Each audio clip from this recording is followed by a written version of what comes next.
सत्य, विश्वास आणि वेग म्हणजेच पुणे हेराल्ड. पुणे शहरातील भारती विद्यापीठ परिसरात दोन जिवलग मित्रांमध्ये जुन्या मैत्रिणीला फोन लावण्यावरून वाद झाला. या वादातून कोयत्याने वार केल्याने दुसरा मित्र गंभीर जखमी झाला आहे.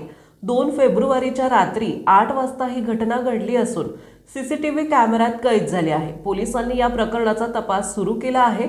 या प्रकरणी भारती विद्यापीठ पोलीस स्टेशनमध्ये आरोपीवर गुन्हा दाखल करण्यात आला आहे.